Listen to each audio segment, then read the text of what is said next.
sais, Coco, la première fois que je t'ai vu, je suis vraiment tombé en amour avec toi.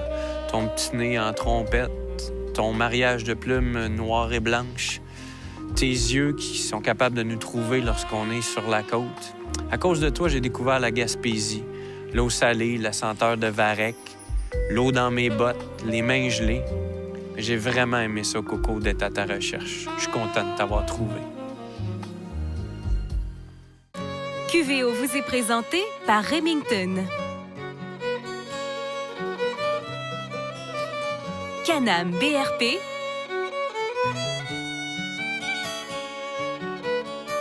Et Fréchette et Fils Marine.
Bonjour, mon nom est José Boily pour Québec à vol d'oiseau. Cette semaine, tel que prévu, une rencontre en Gaspésie avec le canard de mer, le fameux canard eider. Qu'est-ce que ça prend pour réussir une chasse de qualité?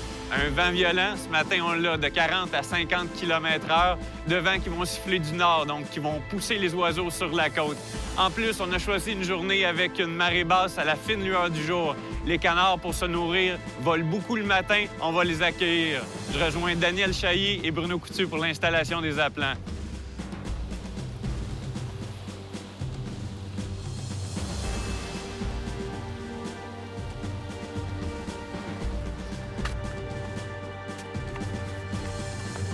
Pas du premier coup.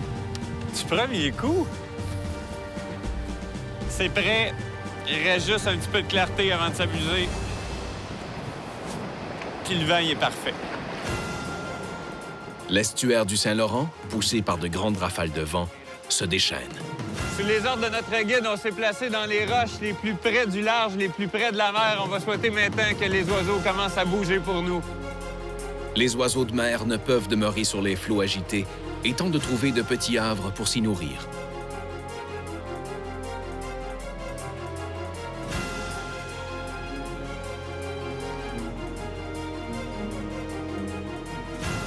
Ouais, une petite ligne qui s'en viennent.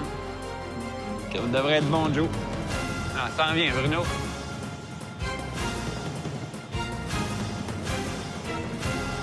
Oups, C'est pas de balle. un bruit de détente sans explosion. Ça, c'est du José. J'ai les mains gelées. Les lignes de vol sont multiples et dans tous les sens. Il ne manque qu'un peu de lumière pour faire ressortir les appelants à travers les déferlantes de plus de 5 pieds.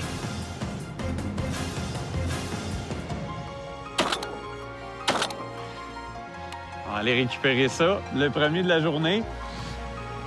Belle petite femelle aux couleurs chocolat. J'espère que ça va nous porter chance de nous amener des mâles. Vous connaissez l'expression gaspésienne « se faire passer un missile » ? Il est toutefois très rare que Bruno en laisse passer 2 de suite.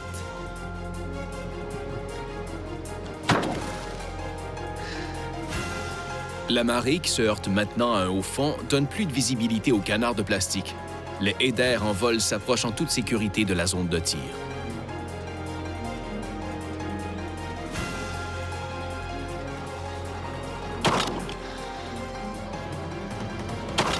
C'est beau, ça. On va récupérer ce beau canard-là. Ah, vraiment très beau. Regardez la grosseur pour un canard. C'est possiblement un de nos gros palmipèdes. C'est sûr qu'il est un peu plus petit que Voix blanche puis Loutarde. Il arrive des oiseaux juste en avant, au-dessus de moi. C'est des mâles, Dan. Ils ont passé tout droit ceux-là. Et là, moi, j'apprécie notre dernière récolte. Regardez ça, le beau canard.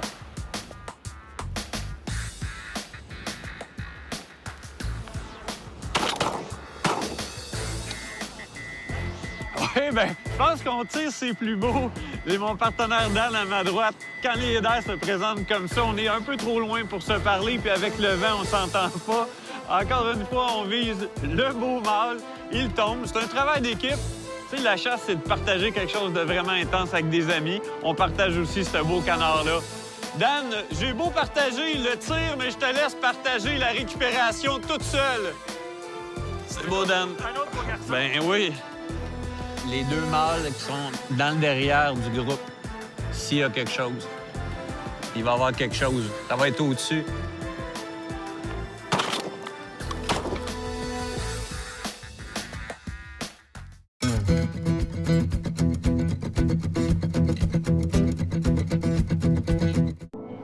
Bien que José s'assure d'avoir des munitions vertes dans son Versamax, c'est au tour de Daniel d'être le tireur.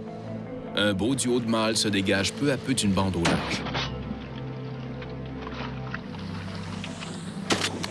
C'est beau, Dan. Solide doublé, Monsieur Chaillé. Maintenant. Oh, que c'est beau, Bruno. Oh, que j'aime ça. Ça, c'est vraiment un tir parfait, Bruno.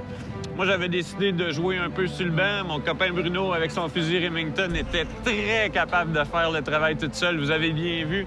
J'aime ça quand on tire l'oiseau puis il ferme comme une fusée, les ailes collées sur lui. Ça, c'est parfait. On va aller chercher ça au large. Ça va être hasardeux. On a des bonnes bottes. Hey, Bruno, j'ai pensé à quelque chose de spécial pour toi. Vu que tu as tué un beau garçon comme ça, j'ai pensé de te ramener un peu de salade. Fait que tu pourras te faire une belle recette. C'est beau, Bruno. Vraiment un beau tir. Je suis content. L'important, c'est d'avoir toujours des appelants un peu plus loin de nous pour que les oiseaux, lorsqu'ils passent vers l'extérieur de la mer, voient ce qu'on a en avant de nous. Dan est en travail, je vais aller l'aider. On place des appelants. On les change de place avec la marée pour toujours être à meilleure place dans le meilleur moment. En plus de tirer une petite mère, t'en as pris une qui était mariée. Hey, félicitations, Bruno. Que c'est beau.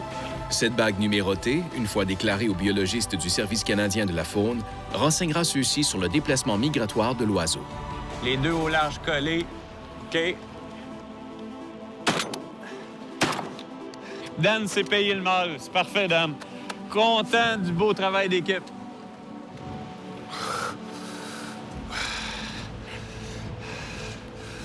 Moi aussi, j'en ai eu une, Bruno, mais j'ai pas mérité de bague. Tu vois, toi, tu choisis les bonnes, mais je suis vraiment content. C'est bien présenté, c'est ça qui était parfait. Ça ouvre l'appétit, hein, de voir des canards couleur chocolat. La chronique culinaire est une présentation du livre Chasser au Québec. Cette semaine, le chef Frédéric Cyr vous prépare des kebabs au canard de mer. Aujourd'hui, canard de mer. On fait une recette inspirée de la cuisine indienne, kebab. C'est des brochettes. On pourrait en faire au barbecue, un paquet de trucs. En tout cas, je vous montre ça au fur et à mesure. Il y a beaucoup d'épices aussi parce que c'est un canard qui est très, très, très goûteux. Alors, let's go. On y va. Je commence par mettre le jus et le zeste d'un citron.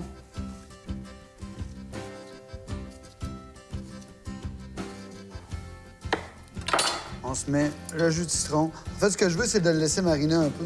Voilà. Ça va le cuire un peu aussi. Il n'y a pas de mauvaise chose. J'ai un peu avec ça. Ce que je vais faire, c'est que je vais mettre aussi pour moitié veau, moitié canard. Le veau, mi-maigre, ça prend un peu de gras aussi. Puis je vais mettre un peu de sauce soya. Je mets un peu de persil.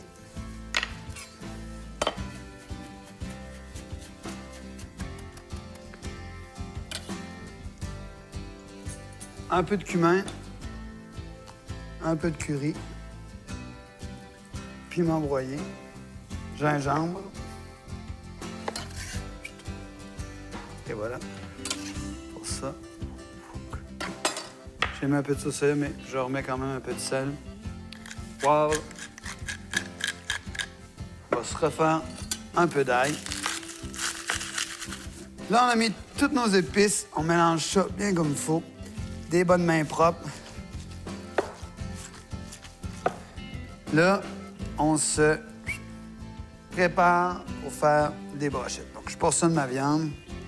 Je fais mon truc pour que ça fasse un rectangle. Donc, vous allez avoir 4 faces égales pour faire cuire sur le barbecue. Nous, on va le faire cuire au poêlon.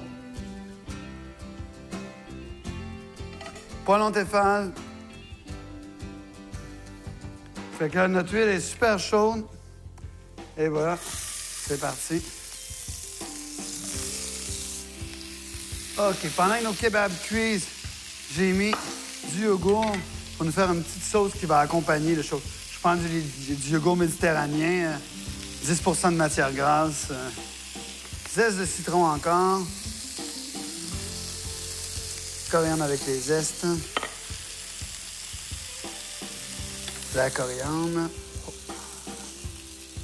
De l'ail, il en faut quand même une bonne quantité. Notre petite sauce avec le yaourt. Un bon coup de sel. Un bon coup de poivre, pardon. Un bon coup de sel. Un peu de citron. Là, c'est sûr qu'avec les épices, les citrons, tout ça, là, ça sent super bon. C'est un des trucs formidables avec la cuisine indienne, c'est que les odeurs, là, c'est vraiment wow. Je mets un poêlon sur le feu pour chauffer mon pita comme si c'était une crêpe. Fait que je le prends, je le tourne. Ça va vite, ça va prendre peut-être 20 secondes après à chauffer le pita. Votre pain pita est prêt. La viande, la crème de yogourt avec l'ail. Allez-y. Prends notre chaud. Et voilà. Donc, voilà. Nos kebabs. Les 3 sont déjà prêts. Kebab de canard de mer, sauce yogourt à l'ail, coriandre. Bon appétit.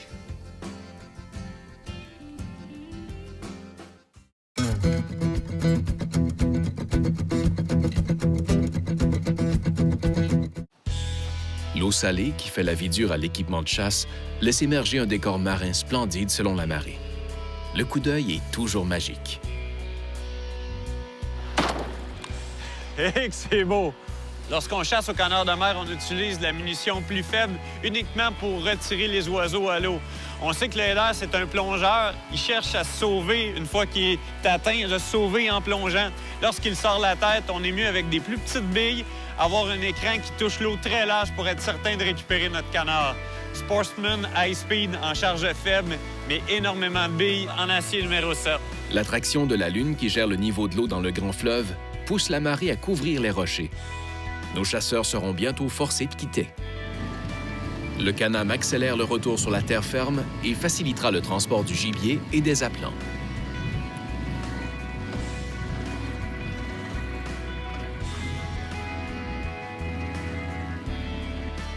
Dan, il y a 2 mouvements matin. Là. Il y a un mouvement des chasseurs qui vont se faire prendre par la marée haute.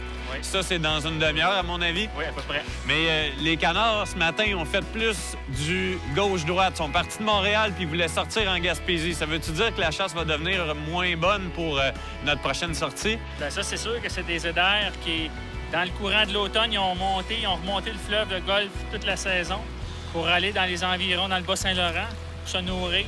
Là, ils commencent leur migration. Quand commencent les vents du nord d'automne, ces mêmes éders-là vont ressortir dans le Golfe pour descendre dans les États américains. Il en reste pour demain. On va en voir monter d'autres. En espérant qu'il en reste pour demain. Excellent. Dans un effort commun, l'installation est démontée. Le temps presse, car l'eau efface la pointe rapidement.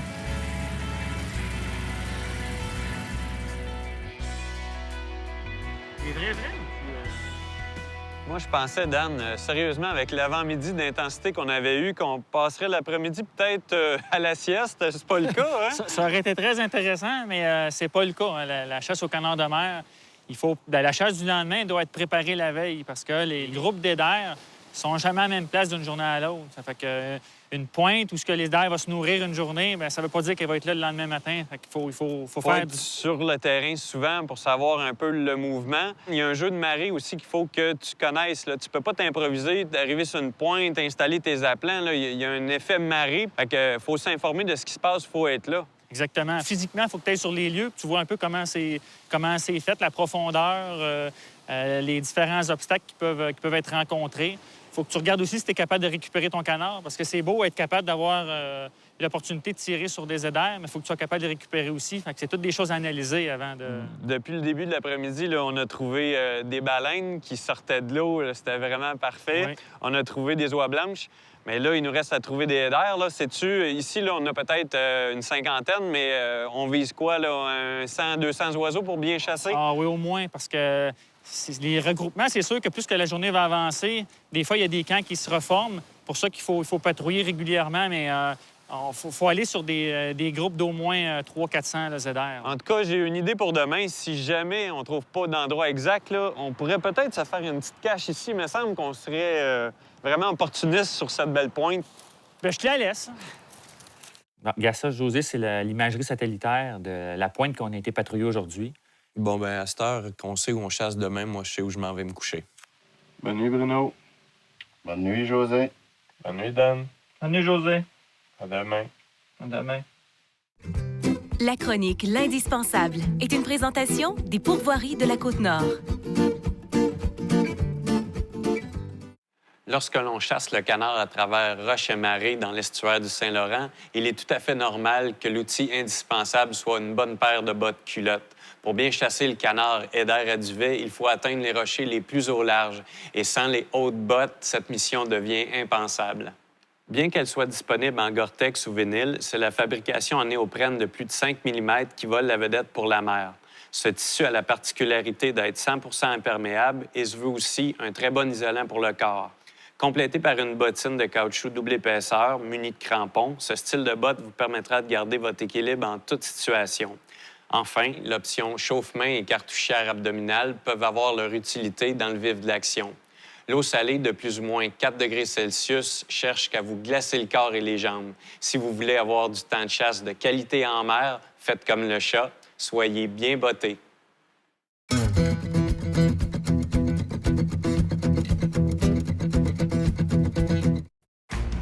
Le facteur éolien est une fois de plus bon joueur. Le vent du nord stimule le mouvement matinal du eider à duvet. On s'est levé un petit peu plus tard que la veille. Pourquoi? Parce que la marée nous retarde. On s'est installé plus de jours. On est plus conscient de notre positionnement d'appelant. Le jour se lève, il y a de la clarté. Les oiseaux ont déjà commencé à bouger. On s'en va se placer dans les roches. Voulant se changer en roche, les trois amis s'accroupissent sur les cailloux. Joe, à gauche.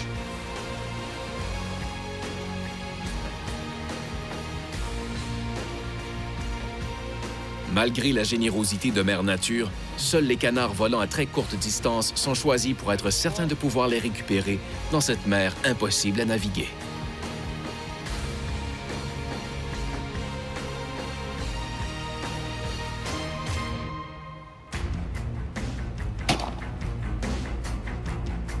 Lorsqu'il y a abondance, il est judicieux de tenter de récolter seulement des mâles dans la limite quotidienne. Plus on épingle de femelles et plus on assure la relève pour la saison suivante. Le dernier tout seul.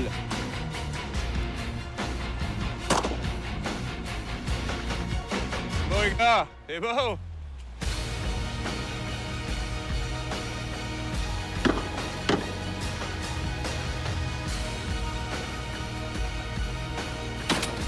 C'est beau, Bruno!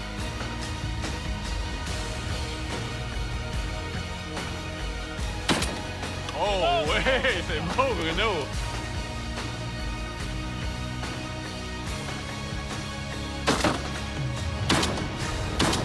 Un triplé de mâles. La ligne à l'attaque est en feu.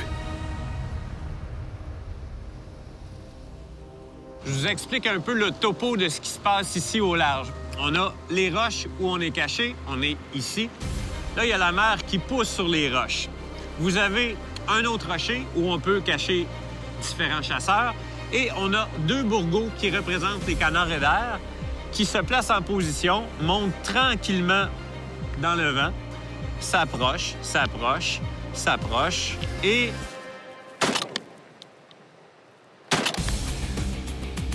Évidemment, c'est encore moi qui ai pris pour aller chercher les oiseaux à José.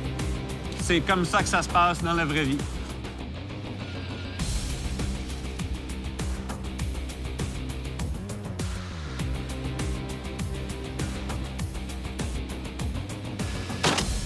Pourquoi les hédères sont toujours collés sur les pointes? Il y a énormément de vie. Il y a des coquillages ici, il y a des moules, il y en a partout. On se croirait dans un buffet moules à volonté. Oh, je pense que je vais manger celle-là.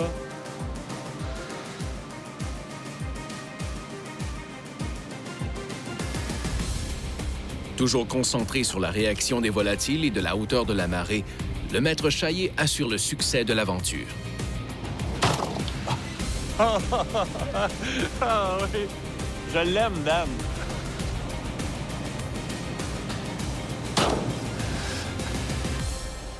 Vraiment, je vous dirais le facteur important pour bien chasser en mer dans les roches, c'est le vent du nord. On était très chanceux durant le voyage d'avoir toujours ce vent-là qui était face à nous.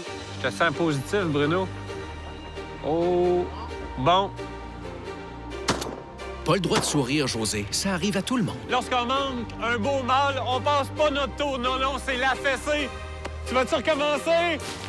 Tu vas-tu recommencer? Il y a certaines journées où le canard eider opte pour des lignes de vol qui est beaucoup plus éloignées de la côte.